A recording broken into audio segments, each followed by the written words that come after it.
నమో వెంకటేశాయ. వినా వెంకటేశం ననాథో ననాథః సదా వెంకటేశం స్మరామి స్మరామి. కోట్లాది మంది హిందువుల గుండె చప్పుడు, ప్రపంచ హిందువుల పుణ్యక్షేత్రం తిరుమల తిరుపతి శ్రీ వెంకటేశ్వర స్వామి. అటువంటి వెంకటేశ్వర స్వామి ఆ లడ్డూ ప్రసాదం కూడా అంతే ప్రాశస్యమైనది. అటువంటి లడ్డూనే కల్తీ చేసి కోట్లాది మంది హిందూ మనోభావాలు గాయపరిచిన పరిస్థితి గత ప్రభుత్వంలో జగన్మోహన్ రెడ్డి పాలనలో మనం చూసాం.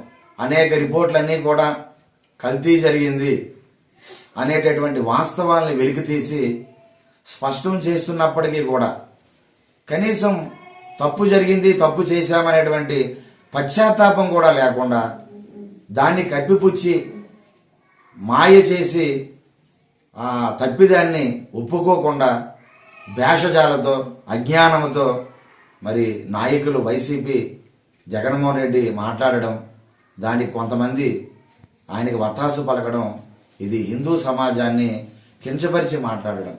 ఖచ్చితంగా హిందూ సమాజానికి క్షమాపణ చెప్పాలి.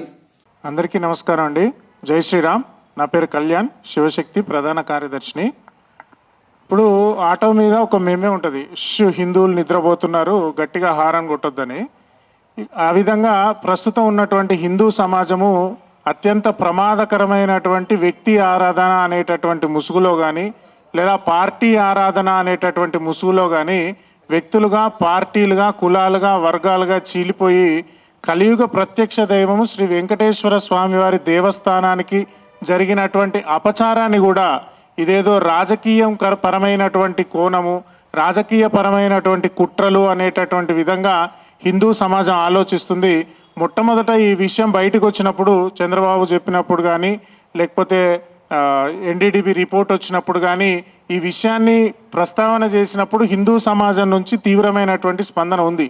కానీ ఇప్పుడు ఛార్జ్ షీట్ వచ్చిన తర్వాత నెయ్యి కల్తీ జరిగింది, ఒక 4-5 సంవత్సరాల పాటు టీటీడీ దేవాలయంలో లడ్డూలు ఏవైతే ఉన్నాయో ఆ లడ్డూలు కల్తీ లడ్డూలు, సింథటిక్ నెయ్యితో తయారు చేసినవి, పామాయిల్, కోకోనట్ ఆయిల్ లాంటి ఒక ప్రమాదకరమైనటువంటి కెమికల్స్ కలిపి తయారు చేసినటువంటి వాటితో లడ్డూలు తయారు చేశారు.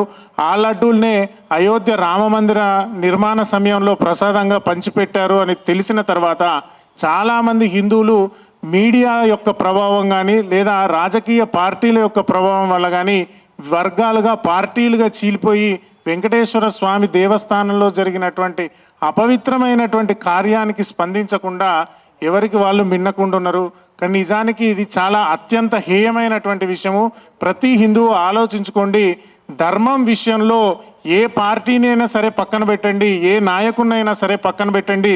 నీ దేవాలయానికి అపవిత్రం జరిగింది. ఇట్లనే మొఘళ్ళు ఈ దేశానికి వచ్చి దేవాలయాల్ని ధ్వంసం చేసినప్పుడు రాజులు వచ్చేటటువంటి వాళ్ళు, రాజులు వచ్చి కాపాడతారు, సైన్యాధ్యక్షులు వచ్చి కాపాడతారు అని చూసుకుంటూ ప్రజలు నిలబడితే దేవాలయాల్ని దోచుకుపోయినట్టుగా ఇప్పుడు కూడా ఈ విధంగా దేవాలయాల మీద ఇట్లాంటి వైసీపీ పార్టీకి సంబంధించినటువంటి నాయకులు ఈ దేవాలయాన్ని ఒక ఆదాయ వనరుగా భావించి నిబంధనలు ఏవైతే ఉన్నాయో వాటిని సడలింపు చేసి, నిబంధనలు సడలింపు చేసిన తర్వాత నెయ్యిని కల్తీ చేసి, ఒక్క చుక్క కూడా పాలు లేకుండా నెయ్యిని తయారు చేసి లక్షల లడ్డూలు తయారు చేసి హిందువులకు పంచిన తర్వాత కూడా హిందువులు ఇది పార్టీల వారీగా, కులాల వారీగా, వర్గాల వారీగా ఆలోచించడం అత్యంత ప్రమాదకరము.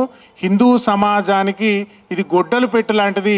ఇలాంటి వాటికి హిందువులు కనుక స్పందించి ఇట్లా చేసినటువంటి వాళ్ళ మీద వ్యతిరేకత భావంతో కనుక స్పందించకపోతే భవిష్యత్తులో మరిన్ని దేవాలయాల మీద ఈ విధమైనటువంటి నైతిక పరమైన, సామాజిక పరమైన దాడులు జరుగుతాయి.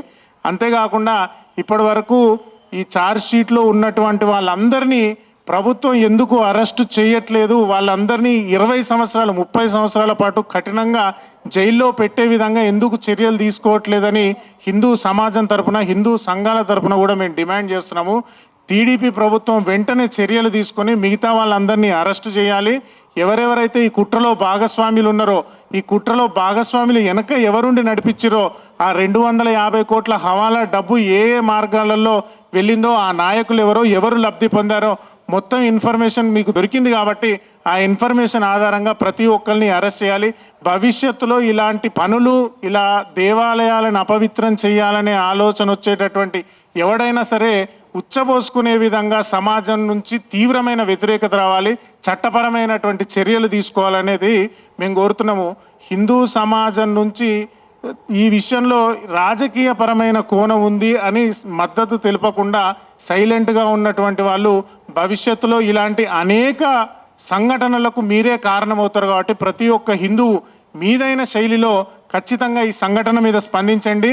అందులో జంతు కొవ్వు కలిసిందా కలవలేదా అనేటటువంటి అంశం మీద విభేదమైనటువంటి అభిప్రాయాలు ఉన్నా, నెయ్యి కల్తీ జరిగింది, దేవుడికి సంబంధించినటువంటి సొమ్ము 250 కోట్లు అక్రమ మార్గాల ద్వారా నాయకులు తినేసిర్రు, కల్తీ నెయ్యి ద్వారా ప్రసాదాలు పంచిపెట్టిర్రు, కొన్ని లక్షల మంది జీవితాలలో కొన్ని లక్షల మంది ఆరోగ్యాన్ని పాడు చేసే విధంగా పనిచేసిర్రు అనేటటువంటిది స్పష్టమైంది. కాబట్టి దీని మీదనైనా ప్రతి హిందువు స్పందించాలని కోరుకుంటూ సెలవు తీసుకుంటున్నాం. జై శ్రీరామ్.